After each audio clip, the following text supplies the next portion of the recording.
So this master bath remodel came in at just over $37,000. But one particular decision that these homeowners made saved them somewhere in the neighborhood of $10,000. If you're planning a remodel, this is the exact type of thing that can make a huge difference on your budget.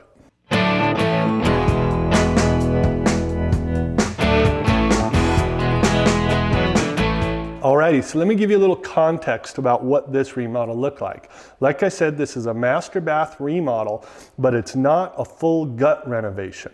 We're keeping most of the layout, and we are keeping the walk-in tile shower in place. We are going to be removing the tub and the tile surround that goes around that tub. We're also going to be removing the vanity, all the flooring tile, as well as every fixture in the bathroom.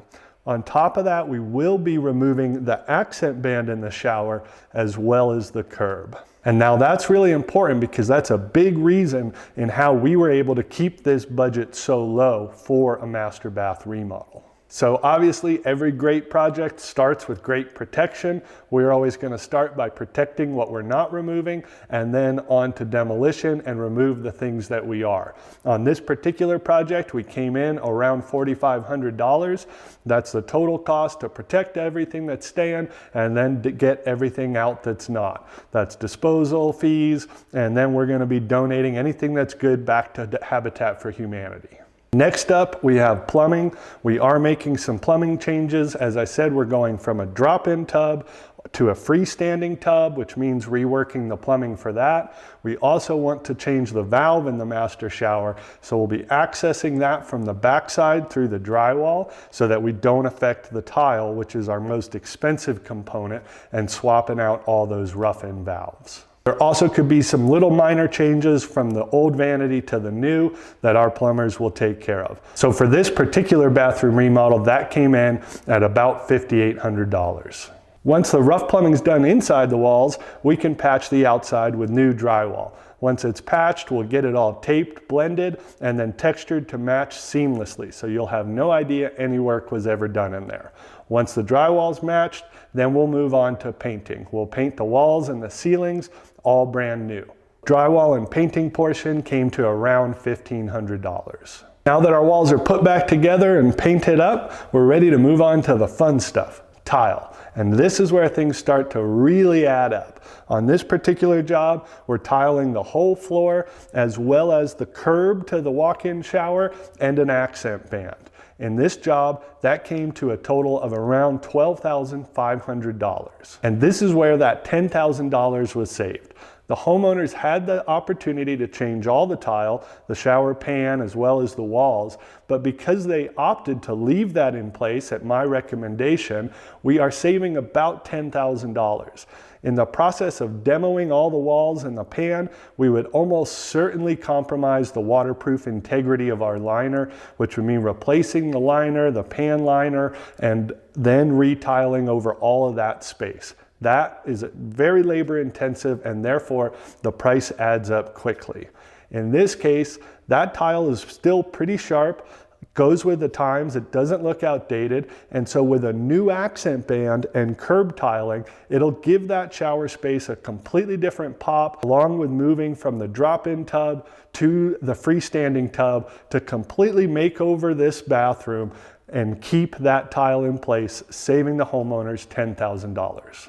So this is something I talk with clients about all the time. You got three major categories that impact the cost of any remodel, addition, ADU, whatever it is. You have scope, complexity, and finishing selections. In this instance, by the homeowners making this one particular decision, they were able to impact all three of those categories in a positive way for them that held the budget down by a full $10,000.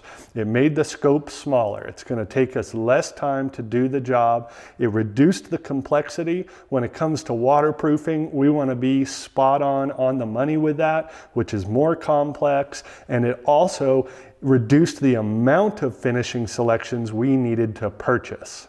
Two bathrooms can look very similar when they're finished, but have a lot different story when it comes to the scope, complexity, and finishing selections, and that changes the price more than most people appreciate. The next line item on this bid was the master bath fixtures. This allowance was for $8,600. That covers the cost of a new vanity top, 2 sinks, 2 faucets, as well as the freestanding tub, the tub filler, and the new shower trim. So that's an area, like I said, one of the 3 categories that can really swing price quite a bit depending on what type of finishes you're looking for on your project. If the homeowner stays within that range, and there are plenty of great options in that range, they'll be at that number. They can even be below it if they choose more economical items. But that number is my best guess based on the finishings in the rest of the house and the things I know they like at what we're going to spend on finishings.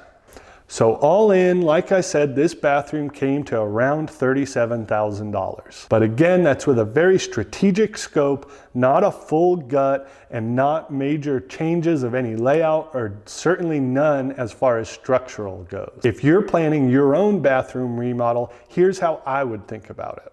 If there's some key components in your existing bathroom that you like or that can be worked around in a different way, different tile surround around the same tub, those types of decisions can save you a lot of money and put you in that $30,000 to $40,000 range compared to the $50,000 to $75,000 of a true full gut renovation where we're in our Goldilocks tier. So the big takeaway here is that being strategic in what you change, what you keep, how you work around existing items can make a huge impact on your overall budget. Like I said, this one decision saved these homeowners $10,000. I don't know about for you, but for me, that's a lot of money. So it's something that I really recommend you spend a lot of time planning and thinking about. If you as the homeowner have a better understanding of where that money goes in the project, you can make much better decisions. That's why if you're working with me here at Rockin K, you're going to get a detailed proposal with a clear scope and a price for every line item for every step of the process. If you'd like to work with us, you can book a free call through our website, rockinkgc.com. And if you don't live near us, feel free to subscribe, follow along, give me any questions you got about projects you're thinking about doing.